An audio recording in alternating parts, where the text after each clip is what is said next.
Welcome students, welcome to AIR Gurukul. My name is Rohit Shrivastava और इस lecture में हम लोग इंक्लाइंड प्लेन के बारे में पढ़ेंगे।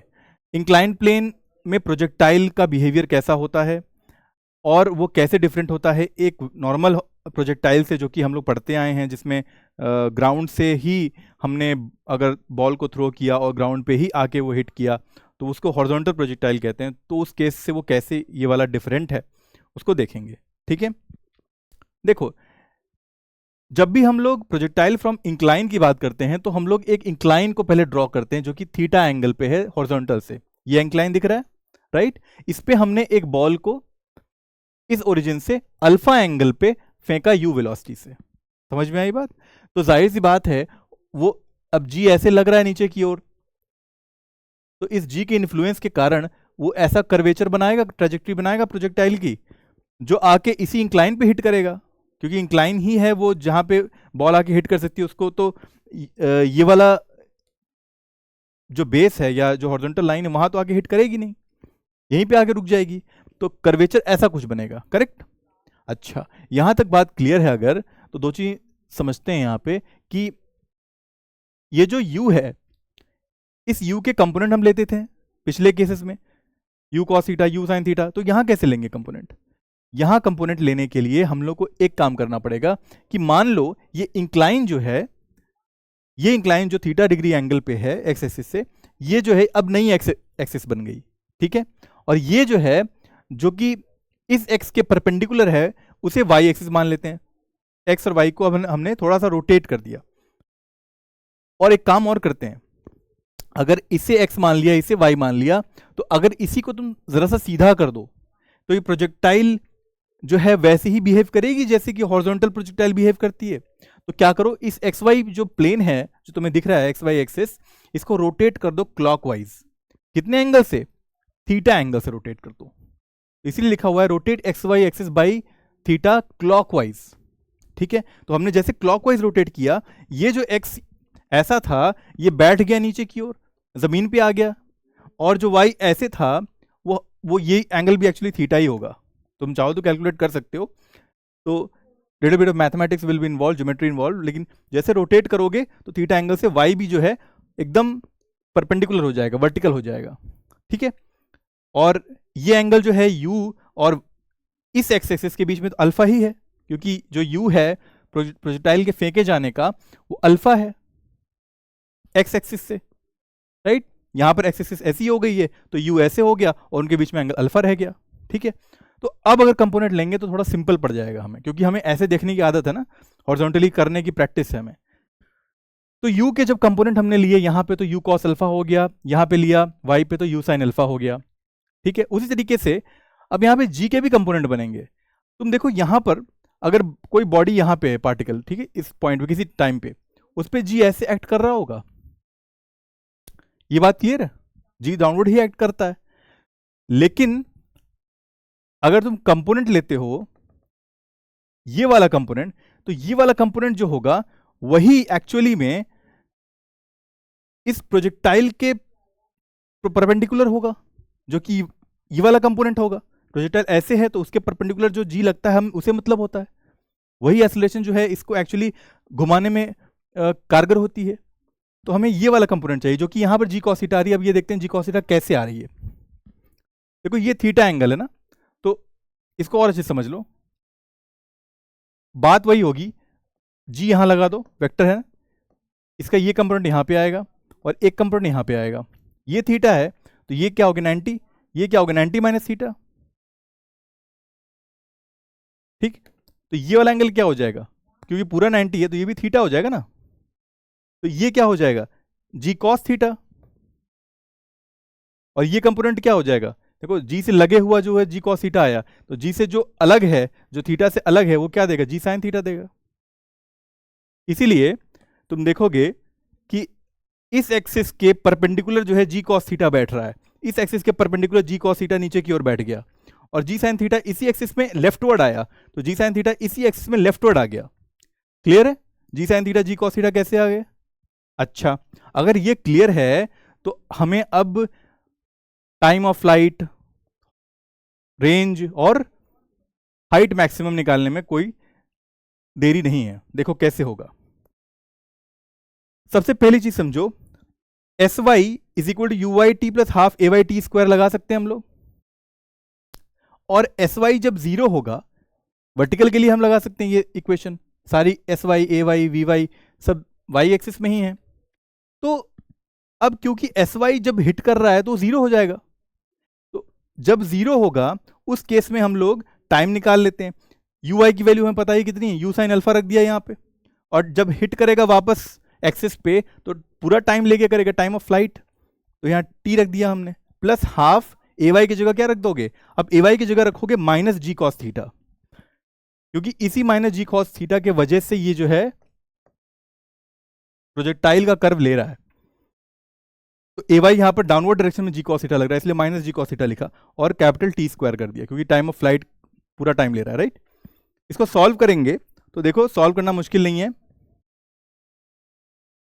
Half g cos theta t square will be equal to u sine alpha t, यही बनेगा इक्वेशन, जिसमें से ये टी एक टी से कटा, तो टी की वैल्यू कितनी आ गई, 2u sine alpha by g cos theta. ठीक है, 2u sine alpha by g cos theta नया टाइम पीरियड आ रहा है इस केस में जब प्रोजेक्टाइल इंक्लाइंड पे है। ठीक है, तो पिछले केस से कैसे डिफरेंट है, पिछले केस में कितना आता था आंसर, जब हॉरिजॉन्टल प्रोजेक्टाइल होता था तब टाइम आता था 2u साइन थीटा बाई जी, यहां पर आ रहा है 2u sine alpha by g cos theta, यानी कि अल्फा वाला तो वही एंगल है जो हॉरिजॉन्टल से बना रहा है यू, अल्फा तो वही रहेगा, लेकिन नीचे जो जी आता था वहां पे जी कॉस थीटा आ गया उसकी जगह पे। तो जी कॉस थीटा एक्चुअली क्या है, जी वाई में है, तो हमें क्या निकालना है, जी वाई में निकालना है, जो एक्चुअली जो रोटेट करने के बाद प्रोजेक्टाइल बना है उसका जी वाई क्या है, वो अगर रख देते हैं यहाँ पे तो हमें डायरेक्टली टाइम ऑफ फ्लाइट मिल जाएगा फ्रॉम द फर्स्ट इक्वेशन से सेकंड इक्वेशन में। फर्स्ट इक्वेशन जो हॉरिजॉन्टल प्रोजेक्टाइल की होती थी से जब इंक्लाइन में है तो उसमें बस इतना सा डिफरेंस है कि वहां पर जी जो रहता था वो जी ही है, लेकिन यहां पर जी इफेक्टिव है या जी वाई है, जो कि नया जी वाई बन रहा है आफ्टर रोटेटिंग द एक्सिस। ठीक है, ऐसे याद कर सकते हो, अदरवाइज डिराइव भी कर सकते हो। सिमिलरली अगर हमने रोटेट किया हुआ है इसको और जी कॉस थीटा नया ये आ रहा है और जी साइन थीटा जो आ रहा है वो एक्स एक्सिस में नेगेटिव एक्सिस में दिखा रहा है, तो एच मैक्स क्या होगा, एच मैक्स का फॉर्मूला लगा देंगे थर्ड इक्वेशन से, वो क्या होता है v y square plus u y square plus 2ay h max, ये लगाएंगे, जिसमें कि अब देखो एच मैक्स पे ये पता है हमें कि मैक्सिमम हाइट पे वी वाई जीरो होता है, ये कई बार प्रूफ कराया मैंने पिछली बार, तो वी वाई को यहां पर जीरो कर दो, और यू वाई कितना है, you why you sine alpha है, वो वहां पर रख दिया यू वाई की जगह पे। ठीक है, और ए वाई कितना होगा, ए वाई जो है माइनस जी कॉस थीटा हो जाएगा, इसलिए वहां पर माइनस साइन आ गया और जी कॉस थीटा रख दिया ए वाई की जगह पे, साथ में जो हाइट है वो एच मैक्स की है, तो सॉल्व किया हमने तो u square sine square alpha divide by 2g cos theta आ गया। यहां भी ये जो नॉर्मल इक्वेशन है एच मैक्स की उससे कैसे डिफरेंट है, नॉर्मल इक्वेशन होती है u square sine square alpha ही होता, प्रोजेक्शन का एंगल हमेशा अल्फा रहेगा या थीटा रहेगा, जो भी लेना चाहो वो यहां पे रहता है। ठीक है, डिवाइडेड बाई 2g होता था पहले, अब यहां पर क्या आ गया है 2g cos थीटा आ गया, यानी कि इफेक्टिव हमने रखना है इस बार, विच इज जी वाई रख दो यहाँ पे, तो ऐसे करके याद कर सकते हो। पहले जैसी ही इक्वेशन रहती है एच मैक्स की और टाइम ऑफ फ्लाइट की, लेकिन बस जी के जगह जी वाई आ जाता है। ठीक है, ओके। सिमिलरली रेंज का फॉर्मूला निकालते हैं, अब इसके केस के लिए रेंज का फॉर्मूला क्या होगा, तो देखो यू कॉस अल्फा के डायरेक्शन में पहले प्रोजेक्टाइल के केस में कोई एक्सेलरेशन नहीं होती थी, लेकिन यहां पर एक एक्सेलरेशन है जी साइन थीटा की नेगेटिव डायरेक्शन में, तो इक्वेशन क्या बन जाएगी, रेंज निकालने के लिए रेंज का फॉर्म लगा दो, s is equal to u t plus half a t square वाला, तो उस केस में हमने लगाया r is equal to u x t plus half a x t square, यहां पर टी क्या टाइम ऑफ फ्लाइट, क्योंकि पूरा टाइम ले रहा है तभी रेंज बनती है। यू एक्स कितना है, यहां पर u x u cos alpha है into t plus half a x क्या है, a x minus g sine theta, you can see left direction में है इसलिए माइनस जी साइन थीटा रख दिया, इंटू कैपिटल टी का whole square which is time of flight का whole square. इसको सॉल्व करेंगे देखो कितना आता है फिर, और टाइम जो हमने निकाला हुआ है इस केस के लिए इंक्लाइन के लिए कितना निकाला हुआ है 2u sine alpha by g cos theta निकाला हुआ है, राइट। तो आ जाएगा u cos alpha 2u sine alpha by g cos theta minus g by two sine theta और टी का whole square, right, which will become 4u square sine square alpha divided by g square cos square theta, यही बनेगा। अच्छा, अब देखो क्या क्या cancel हो रहा है, एक टू से एक टू कैंसिल हो गया यहाँ पे, एक जी से एक जी कैंसिल हो गया यहाँ पे, तो तुम देखोगे 2u square sine alpha common आ रहा है, 2u square by g actually तो कॉमन आ गया, 2u स्क्वायर बाई जी तो कहीं नहीं दिक्कत है कि 2u स्क्वायर बाई जी कैसे कॉमन आया, वो तो साफ साफ दिख रहा है, 2u square by g common आ गया। और देखो क्या क्या कॉमन आ रहा है, और कॉस स्क्वायर थीटा कॉमन ले लो नीचे, ठीक है, तो ऊपर में क्या बच जाएगा, और ऊपर में कॉस अल्फा ले लो, नहीं साइन अल्फा ले लो कॉमन, ऊपर में बच जाएगा cos alpha cos theta minus sine, और एक साइन अल्फा हमने बाहर ले ही लिया है तो एक साइन अल्फा बच गया यहाँ पे, इनटू में एक साइन थीटा ये वाला बच गया। तो ये इक्वेशन जो होती है cos alpha cos theta minus sine alpha sine theta क्या होती है, ट्रिग्नोमेट्री का याद करो, कॉस अल्फा प्लस थीटा की वैल्यू होती है ये, ठीक है, उसी का एक्सपेंशन होता है। तो फाइनल आंसर जो आया हमारे पास वो आ रहा है 2u square sine alpha by g cos square theta cos alpha plus theta, ये आया।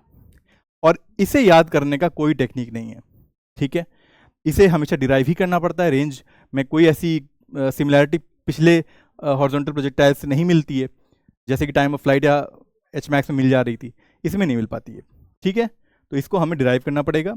अदरवाइज जब भी क्वेश्चन आए इंक्लाइन के तो हमें उसमें इसी इक्वेशन को यूज करके t a x u x निकाल के फिर आर निकालना पड़ेगा, ठीक है। So I hope incline projectile case समझ में आया तुम्हें, और इंक्लाइन का सिर्फ ये इंट्रोडक्शन ही था, इसमें बहुत सारे वैरायटी ऑफ क्वेश्चंस बनते हैं इंक्लाइन के, जिसको जब फिर कभी हमें टाइम मिलेगा तो उसमें हम लोग ज़रूर डिस्कस करेंगे।